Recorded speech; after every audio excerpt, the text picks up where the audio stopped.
उत्तराखंड में सशक्त बहना उत्सव कार्यक्रम के दौरान मुख्यमंत्री पुष्कर सिंह धामी ने सभी को रक्षाबंधन पर्व की बधाई दी। धामी ने कहा कि जब भी वे चंपावत आते हैं तो लगता है कि वे अपने परिवार के बीच में हैं।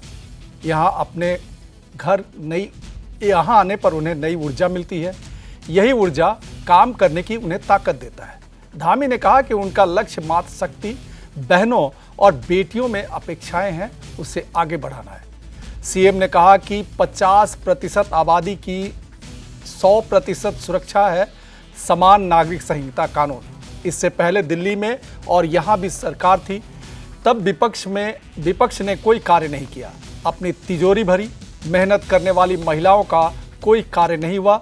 आने वाले समय में ऐसे लोगों को अपनी ताकत दिखानी होगी। धामी ने कहा कि सशक्त बहना उत्सव योजना में महिलाओं द्वारा तैयार उत्पादों को बेचने का प्लेटफॉर्म मिलेगा। वहीं देहरादून में 13 जनपदों का उत्पाद एक ही जगह बेचने की योजना बन रही है। उन्होंने कहा कि बहनों में प्रतिभा की कोई कमी नहीं है।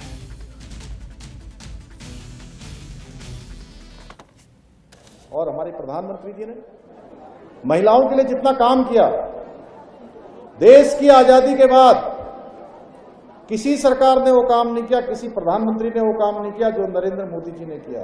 चाहे महिलाओं को धुएं से मुक्ति दिलाना हो, चाहे उनके लिए शौचालय बनाने हो, चाहे उनके घर तक पानी पहुंचाना हो, चाहे उनके घर तक राशन पहुंचाना हो, चाहे उनको 5 लाख रुपए तक का एक साल में इलाज की व्यवस्था करनी है।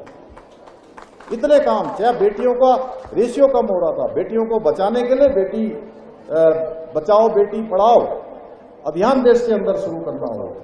हम सबको याद है, चाहे शौचालय बनाने हो, घर घर शौचालय बनाने हो, कितना कठिन होता था।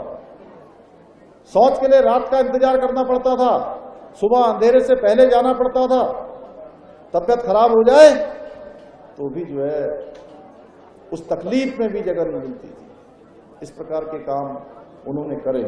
और पहले भी सरकारें बहुत बड़ी बड़ी आई, उन सरकारों ने कोई काम नहीं किया, केवल खोखले वायदे किए। लेकिन हमारे प्रधानमंत्री मोदी जी ने सच में आत्मसम्मान की रक्षा करने वाला काम किया। आज ड्रोन दीदी, लखपति दीदी, महिला स्वयं सहायता समूह, स्टार्टअप, तमाम क्षेत्रों में आज महिलाएं आज नेतृत्व प्रदान कर रही हैं। और हमारे